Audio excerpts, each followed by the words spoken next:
Hi, I'm Dazza Greenwood, a research scientist here in the Human Dynamics group, and this is a talk about one of the newer research areas of the group, which is applying Sandy Pentland's approach of computational social science to the law. It's something that we call computational legal science, and functionally, what it's about is taking what is customarily known as the law in legal studies and applying empirical, quantitative, computational, if you will, techniques. So you could ask, what is the law? Is it the combined knowledge and wisdom of your culture expressed through statutes? Is it nuanced processes of information-intensive narratives? Or is it, in fact, data? What we're hypothesizing is that it can be looked at as data.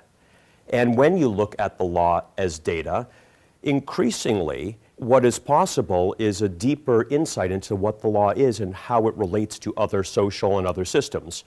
Very important to note that legal documents already are being published as data, accessible through an API in a structured format, such as XML, JSON, tabularized, and once that happens more regularly and in more expected formats, literally the same methods, the same techniques of statistical analysis, predictive modeling, and deep data-driven insights into what the law is and how it relates to business systems, social systems, economic systems, the systems of your life can be visualized and acted upon.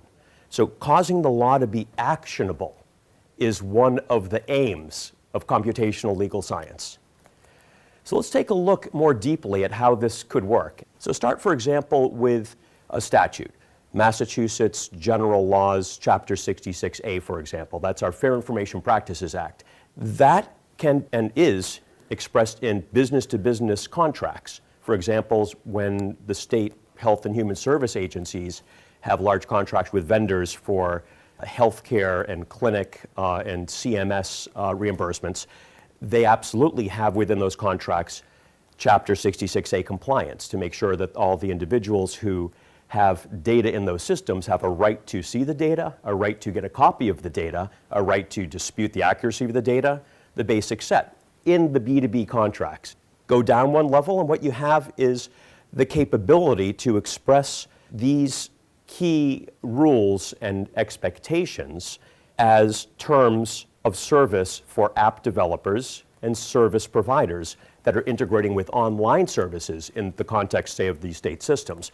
Go down one more level and you can see terms of service that the end user, the patient, the person going to a clinic, a person seeking health and human service benefits can click on a mobile app, on a web browser, any kind of service online, and now be within that fabric of the law that's integrated at a business, legal, and technical level, and go down one further level, and what you are capable of architecting is an integration of those rules right down to the individual permissions that are granted by those people themselves. So the permission, for example, to see part of their medical record or consent to give access to, say, a clinical report or some payment or to allow someone to be authorized as their delegate for some transaction, for example. These living law, or liquid data-driven law instruments that can be massively scalable, you can think of as interlateral. You apply a standard, and just as with the internet itself, you can come into these fabrics of rules. Physics is probably the most interesting capability of computational legal science. What is physics? You could say, what Wikipedia says, it's the natural science that involves the study of matter and its motion through space and time, along with related concepts such as energy and force. Legal physics you could think of as the social science that involves the study of legal matters through time and space. And other related concepts such as, well, if not energy, maybe resource allocation. And if not force, maybe more like enforceability. These can all be expressed as data. They can be visualized, they can be predicted, and they can be rendered actionable for your business, for your government, for your life.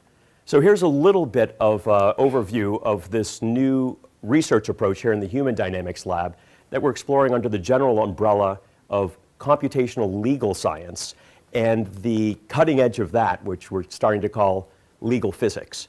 For more information, take a look at the group's website, which is hd.media.mit.edu, or a site that we've just set up to get more feedback on this concept of legal physics, and it's just at http://legalphysics.org.